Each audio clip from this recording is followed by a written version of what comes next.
AIGA, the Professional Association for Design. If we look at AIGA and try to decide how do we modify an organization, change an organization so that it's relevant to the 21st century, we have to look at this next generation and say, what should we be doing that draws the best out of their character and suits their needs? Design for Good is the combined efforts of all the members of the AIGA around projects that involve some social benefit. What's really exciting is the opportunity to harness the energy of 22,000 AIGA members. The idea is that when a designer feels they want to make a difference, they know where to go first, where their talents will be respected, and where we can match them with problems that need to be solved. We are just starting out, and the first thing we're doing is really finding out in our community who is doing this work, what kind of challenges they have had, what kind of lessons they have learned, and what we can learn from them.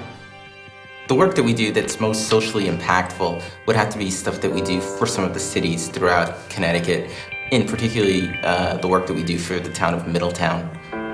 The youth in Middletown feel completely undervalued by the community. They feel undervalued by their families. The rate of crime in that town is huge. We're getting deep down into the social structure and understanding what it's about and reshaping the community. What we've been working on is a renewed pride in what Middletown is. These aren't projects that are funded for one-off hits. These have a longevity of funding that allow us to see the development of these kids, one kid at a time. It's a gigantic reminder for us to slow down, to recognize that if you're gonna do anything that has any social ramifications, the idea that you're gonna make that happen overnight is not what it's about at all.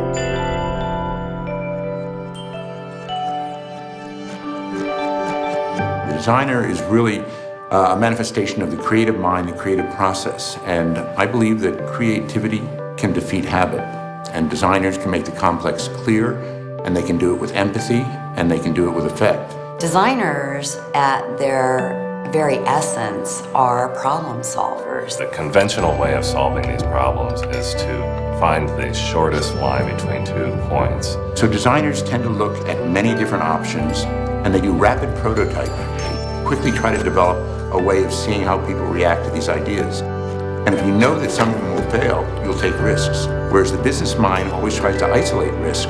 The designer seeks a way to take risks, and the consequence is that innovation comes out of the designer's perspective. My work was transformed around the experience of my daughter being diagnosed with type 1 diabetes. We realized there's a glaring need for well-designed, kid-friendly tools for families going through a diabetes diagnosis. My wife and business partner and I developed a line of products to address this need.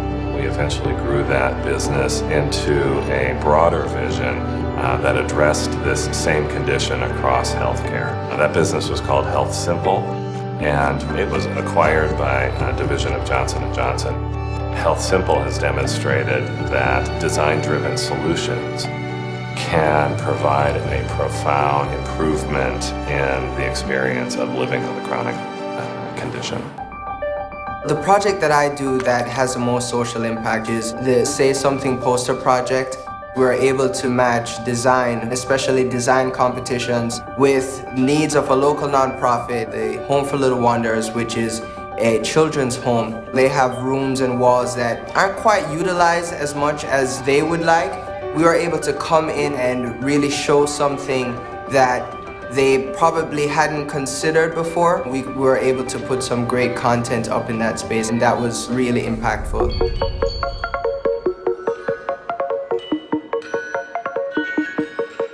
Designers will be working in collaborative teams, multidisciplinary teams that will include embedded leaders who are experts in the field of the particular social problem that we're engaging with. All of a sudden, you've got a network of people who are starting conversations. If designers are involved in projects that affect the community and are seen as a convener of groups that can solve difficult community problems, then they're going to be standing shoulder to shoulder with attorneys, with accountants, with community leaders, who will observe the way a designer addresses a problem and the effectiveness of bringing in creativity when you're dealing with any kind of a problem that has many dimensions. In education, there has been a long tradition of service learning. The great thing about these very projects is that not only students are learning, but also communities and stakeholders are learning about design and the process of design. It is educational for everyone involved. Design for Good is essential in education because a lot of the projects that are developed in school when a student is learning that are socially relevant might actually define a future career. I think that is probably the very best promise for a better future. We did a project for the United Nations, specifically for the United Nations Human Development Report. And this was a report around climate change and the effects of climate change on human development. We were able to do an exhibition inside the United Nations building to do advocacy directly to the member states and to the dignitaries that were coming to the UN. And a lot of the ways that we presented and we translated the report made a difference in the way that the news reporters actually talked about the project and talked about those issues going forward. So it's more about translating and making visible what is not visible, and hopefully that makes a change.